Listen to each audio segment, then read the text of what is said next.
yo siko nani boyoka na tabite ngana ser ye mo lobaki ngana ser alors toyoka na te mengana ebiki etango ya ba période ya maisha tokutana na maisha sœur Marie tan réunion ba 10 millions mo ba pesa ka boye ba musicien ba kabola to kena réunion na pona hiyo ko eba ke ya compte ba musicien chrétien ba sana ngoni ya tombola musape bisi pasteur ka kenza bi pasteur ngana sœur alors toyoka na te ngape na frère Christ to tikala sa mo échange parole muke bomoko ya mboka sita makasi bomoko ya mboka za pona bomoko ya Congo bomoko ya mboka pa popi motoki bala lobi botala bomoko ya mboka merci nazo pambola bomoko ya mboka mingi namoni penza etalisi pena eza bomoko ya mboka ezwi mboka efandisi mboka ekonzi mboka epesi mboka oyo lolenge ya kozala na mboka yaona biso bomoko ya mboka oyo nasenga na bandeko balanda bomoko ya mboka nkolo pambola bango. I'm going to tell you something because you don't know nothing. Bomoko ya Mboka is the only best site in the whole world for the Congolese community. If you don't like it, go home.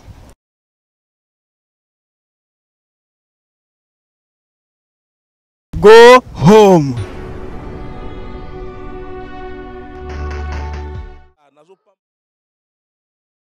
Voilà, à chaud, Tokutana Maman Esther, Toeki, conférence de presse. Maman Esther, bonjour, sincères condoléances. Bonjour, merci, merci. Voilà, Maman Esther, Boyo Karape, Boyo Kaki, pendant Maramono Sezoleka, Maman Esther, Trolingato,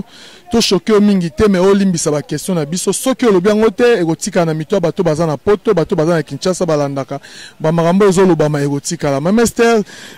Tobi Kozana Passi, mais na kati passe na yo population to ba spectateur na biso internet bazo continuer ko balusa na kati mabele mais to zio moko to information sûre Maman Esther babi ya liboso sac ya Marie Missam Mousse la sœur na biso sœur chanteuse chrétienne na moment ya tika ki biso sac s'est retrouvé que ezo mona na te yo kei nango mais to moni yo moko to ko explication ya lisolo wana ndenge nini. Bon, merci pour la motuna sac à sœur Marie Missam yaka saka sœur Marie Misamute. Ma Marie aza mutu na évolué na ye depuis dans l'album ma béatitude na zane souvent. To la mukaka to fanda to tambolaka na makamonde okuta biso. Yaka saki tende zaki na maboko na to saki katende eza maboko na. Deza mobimba sœur Marie Misamunde eza na maboko na nga. OK na saki eza trop. Sœur Marie tanga kufaki ngane mnazaki na hôpital. Alors na kozwa saki na ete na déposer on na balabala na kozwa saki na ete na tchasoki na kozwa saki na eza na bisika oyo esengeli ke ezalila ndenge ka ndaku na eza na sika oyo nango ka ndenge ezalila ka wana ndenge pesa ki na eka eza na sika nango oyo ezalila ka ti sima matanga famille bazali rich azali bilo onenye surtout ekende ne sika oyo esengeli ekende ke koloba ke o na kimi na saki non wana ya trop pourquoi?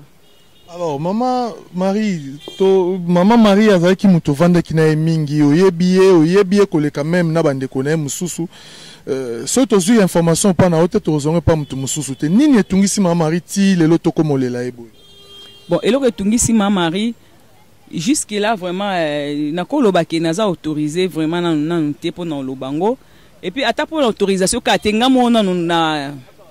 na komi nanu pe na olobango te poso na lobi na bandango awa ata mususu na okosisa ngo te e osanga mabe po jusque ya na réaliser ko kufa na ete na mona ngo kwa kande to sala scénario ndezala moko action coupé na monde ka betela ne betela nga masolo ki na sa scénario boye nazo sala boye komela ngo soit biela nga papier na biki na koma scénario ou bien nga zo expliquer nga ki place so na bosani likamute rappeler nga na olingelo ko epesa couleur boye jusque là ndelo kwa neza mutu nga que ko réaliser ka kufi motema na ezobo yango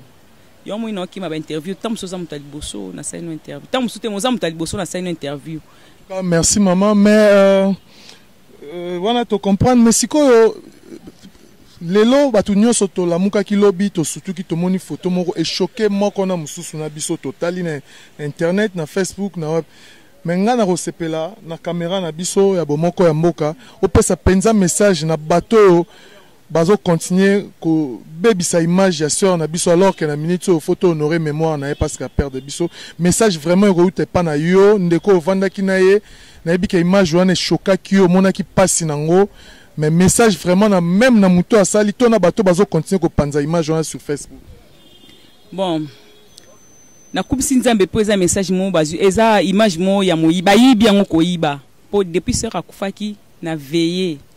ti na première morgue sika kufela kiti na longola iko na yo ya na ona ngalema ti na ke bambome nazaki sur place ata image mo tezwa maki bande comme ya presse na biso basunga inga ba mona ke non ba bi ko respecter ba wei ba cameraman be basunga inga to bando bunda na bango ko boire ba sai mitu makasi to ba men ko boire ba camera na bango ke ba filmer te na bande ba journaliste na banani ba cameraman mususu o ba yebi musana bango ke ba ko filmer mutu bongo te ba appuyer kinga image ata mo tezwa maki jour ambon manga mona yaki makamye sote silaki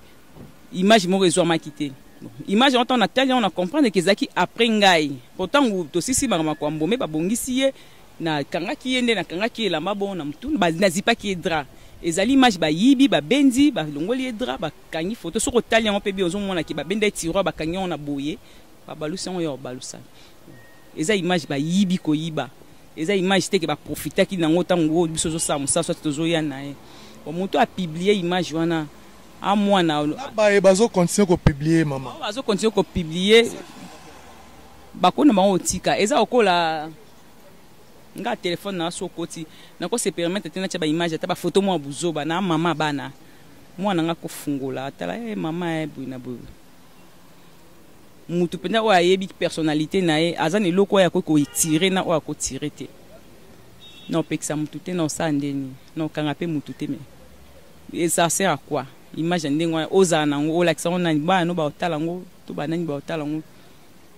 wa sagi makamwa amwana nga obengi mwana po na ebi na bi famille dona regretter na ebi famille na mesa na pe na famille wana o na travailler na papa na bango puis na yebi soki eza ye o bazotanga komo na yebi ke ser magazo e mwana ser magazo na mwana mo na kati ya presse o ya mwase banda obenda mingi ezaki get nyembo nga una benga ke leki ya get nyembo po Sœur Marie adopta kiye soka ina ndako elo nyoso ya kitoko ya kuta sepe na ngwazo akangwa kenango et puis so abenga na téléphone ata Sœur Marie za olala na okeningisa na pesenga na c'est tel muta obenga ba so la pe bien aliaza olinge mingi bon yelo kwa yaka na ndako lokwa traître na habité pour mingi so na tena benge nani non ndima teke na olinga kutu ba de ba ebisanga ke te ba kosela kiye eza yete muta sali yango esunganga esanga bien mais so ba eso eza confirmer que yemta sala ki yango vraiment na regretter makasi pour azaki mwana na bano bengele ke get nyembo ya RTGA yende pe azaki mwana ya Sœur Marie do journaliste ou Sœur Marie adopta le kwa mwana ezaki get nyembo yenga na bano bengele ke get po ndenge ezalaki ke so get abengi Sœur Marie l'exarté ndenge pe nani azalaki Karine pazalaki na olinga baloba ke za yete pour à part wana na fanda na famille na yebi ke baboko mabongo te na yebi mama pasa na yebi papa na yebi ba delens na yebi famille na boko ma pe na famille na bango ke papa na sana papa na bango ez éducation ya famille na bango te na linga ba yebisanga ke te eza bongo te ndelo na ozela kaka jusque là ba yebisanga ke te ya bongo te. Alors maman Esther merci to yebi ke to ziona ke zaye na souhaiter te ke zaye na souhaiter te na lindo na boya ngo ke zaye.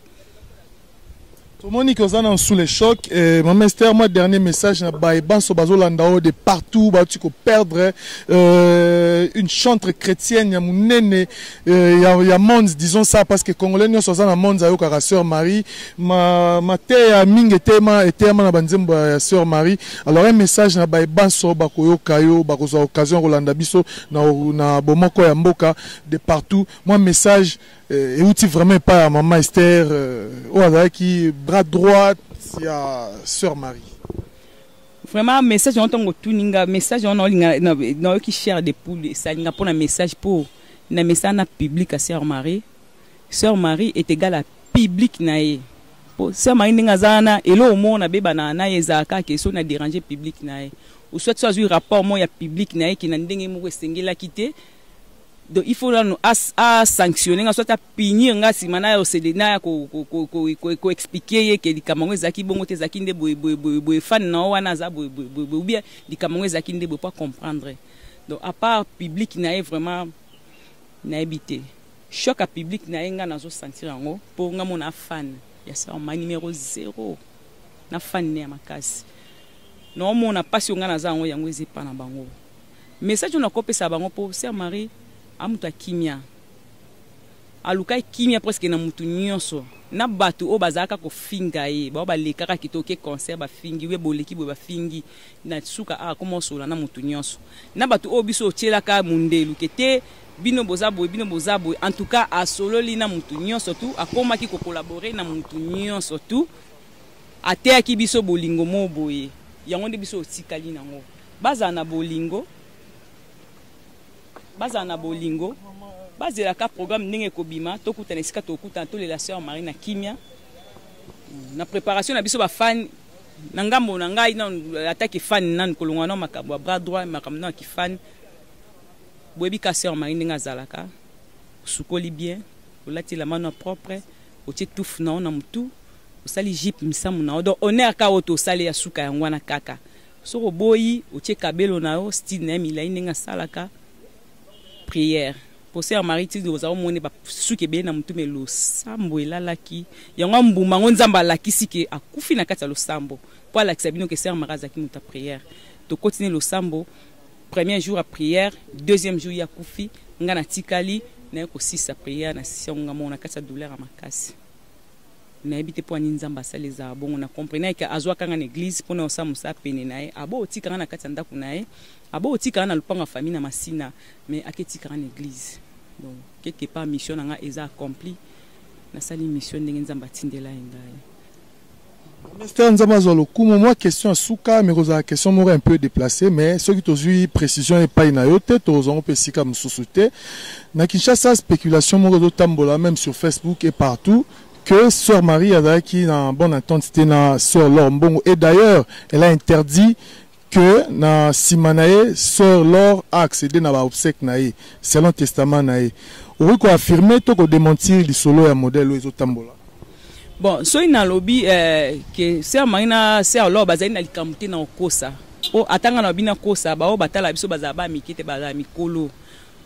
tefeti toleka ngwana boezala te ke okeka likambo koloba ba accepter on ba mon non baza ko mona batitide na biso tamsu na ba concert tamsu na ba bisika mo boye tamsu na ba comportement menga na ebi ke tan ya ba période ya maisha tokutana na maisha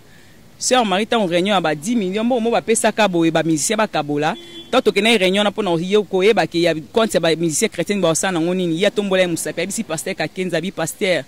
biso to vanda mama mbongo misala biso osalaka eza to esala musa pona mbongo te to sala musa pona bato babongola mitema bino bovande ka mama mbongo ngana Sœur Laure to yokana te bato bazalaki papa Max na kanisa zalaki ayebi histoire ngo donc tant pasteur atuna ki abi makamse amarabi eza solo ya ba ke ba misende to za ato yokana te tant sko batuni makamse amarabi eza solo ba misende so bavanda yenye OK ya zaka hypocrite azaki ko affronter so likambo eza toucher azaki sensible pas au lobango bafanda yenye ba ko tune ba bibo ba misende ba bibo ba ebi lo côté yo siko nani boyokana tabite ngana Sœur ye mo lobaki ngana Sœur Laure to yokana te to ça la hypocrisie mais ngaza hypocrite na lekaka na soigner ka image pona OK ne ko ça que pasteur Albert Kakenza tuni Sœur Laure binaza na likambu na ete Sœur Marie to za na likambu na ngasko batuni ba biyo ko ozebi likambu banda koloba ndako mai koloba kete makambu boye likambu batuni Sœur Laure bi azande ko nanga to bongisa pasteur Albert asenga iba bongisa lokwa ezaki na kati na biso se lokwa mama kele ba benda na ki ba bengi frère Patrice Obaki yaza tante abimai na ya kindai na ye ba bengi ezaki ba papa Emekanu papa Deningonde pasteur Albert Kakenza yemoko na groupe wana kaka ya nde bazaki ba mikro ba ke na kuzu basololi ti ba aka na maoko yoka na basali pe bayambani biso moni bango bazobima bayambani basimbani ba photo bino mo bomona kele kaki be mission leka na télévision to beti maboko to yambani ngape na frère Christ to tikala osa mo échange à parole muke biso pe to yambana ki to saki réconciliation likambo silaka nango à partir wana na ebité soki elo monsieur kozala mais na biki déjà réconciliation salama kala ba bongisa na bango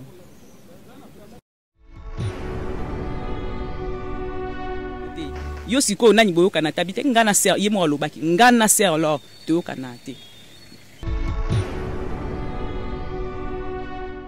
menga na ebi ke tan ya ba période ya maisha tokutana na maisha sœur Marie ta réunion à 10 millions bon mo ba pesa ka boye ba musicien ba kabola ta to kena réunion na pona hiyo ko yeba ke ya compte ba musicien chrétien ba sana ngoni ni ya tombola musape bisi pasteur ka kenza bi pasteur ngana sœur lo to yo kanati ngape na frère Christ to tikala o sa mo échange parole muke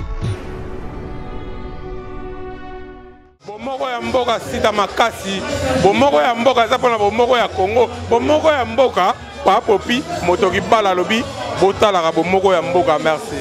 nazopambola bomoko ya mboka mingi namoni penza etalisi pena eza bomoko ya mboka ezwi mboka efandisi mboka ekonzi mboka epesi mboka oyo lolenge ya kozala na mboka yango na biso bomoko ya mboka oyo nasenga na bandeko balanda bomoko ya mboka nkolo apambola bango. I'm gonna tell you something because you don't know nothing. Bomoko ya Mboka is the only best site in the whole world for the Congolese community. If you don't like it, go home.